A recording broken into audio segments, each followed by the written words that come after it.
राम, जय माँ काली। निराकार और साकार, आज हम उस विषय में बात करेंगे, निराकार और साकार। जहाँ तक मेरे गुरु संतों और गुरुओं से मिला है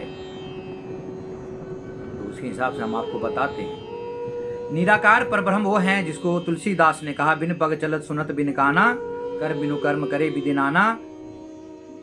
मतलब जिनके हाथ नहीं है तो भी सारे कर्म करते हैं, नयन नहीं है तो भी देखते हैं, कान नहीं तो भी सुनते हैं, सबके फैसला करते हैं, वो परब्रह्म परमात्मा है।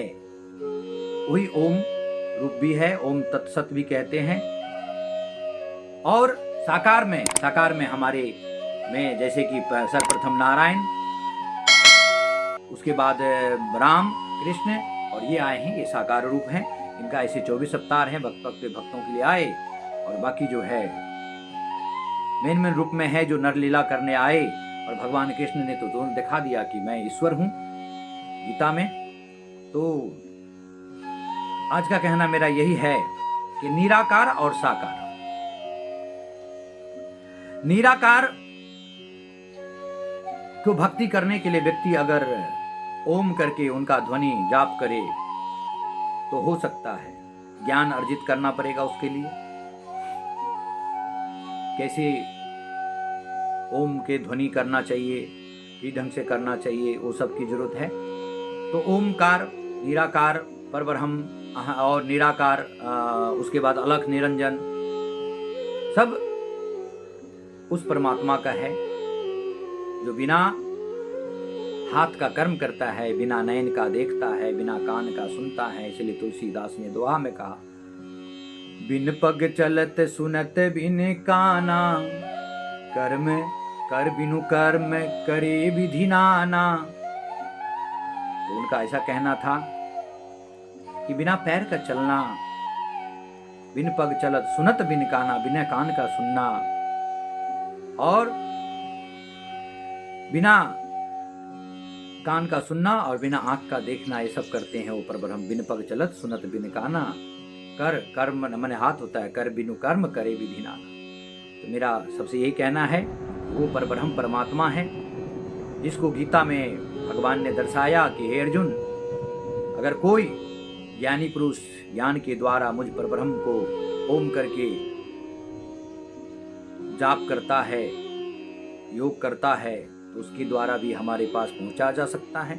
लेकिन बहुत लोग ऐसे भी हो जाते हैं कि ज्ञान अरजते अरजते इतने महान हो जाते हैं कि अपने अहंकार में डूब जाते हैं, तो उनका पतन भी हो जाता है। वही हो जाता है, न धोबी का कुत्ता, न घर का, न घाट का।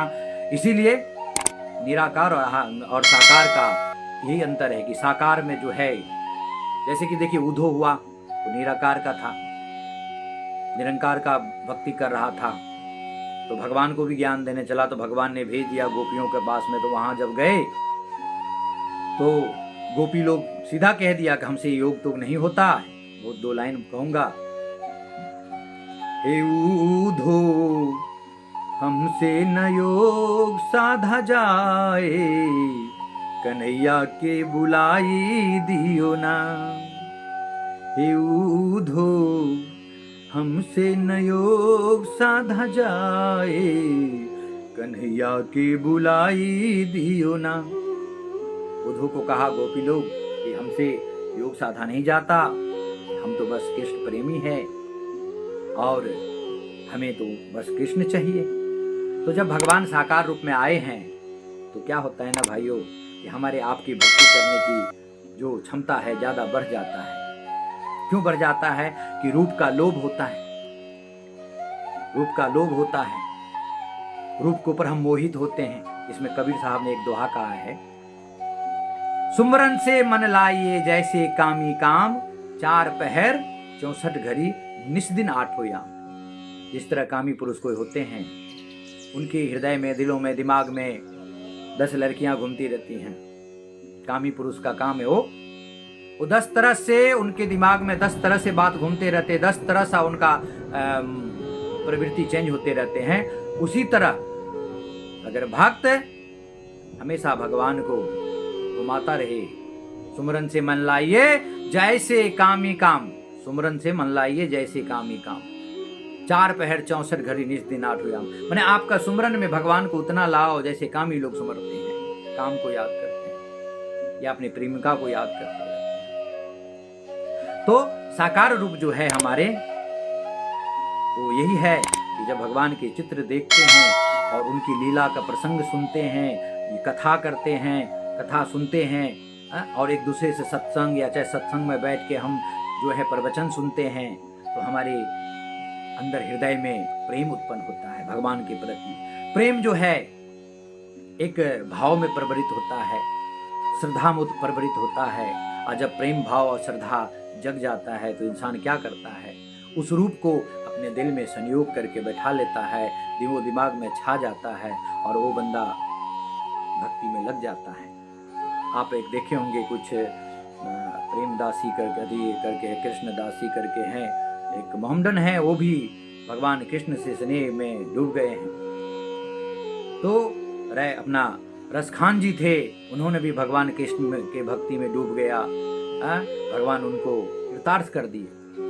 तो मेरा यही कहना है, निराकार और साकार में यही अंतर है कि साकार की भक्ति आप यूं ही कर सकते हैं झट से, इसीलिए भगवान ने हमें आपको सुविधा के लिए बारंबार सृष्टि में अवतार लिए और दानव को मारने और धर्म का स्थापना करने। इसलिए श्लोक है, यदा यदा ही धर्मस्य ग्लानिर्भवति भारत अभ्युत्थानाम धर्मस्य तदात्मानां सुजाम्यहम् परित्राणाम साधु विनाशाय दुष्कृताम धर्म संस्थापना धायर संग भवानी युगे युगे। उनके साथ आदि शक्ति माँ, इसलिए उनका आदि शक्ति पर है कि वो आदि हैं, और आदि पुरुष परमात्मा परब्रह्म के 2 भाग के करके हमारे मायापति लक्ष्मी नारायण दोनों हैं, और वही संसार की लीला करते हैं। जब जब भीड़ पड़ता है तब आते हैं, वैसे शक्ति भी आता है बार बार। अत्याचार जब बढ़ता है तो कोई न कोई देव पुरुष आता है यहाँ पर और अपना लीला करके जाते हैं। यही भारत का नियम है, ये सृष्टि का नियम है, क्योंकि धर्म की रक्षा करने तो विधाता आते ही हैं। तो मेरा यही कहना था आज का, जो साकार की भक्ति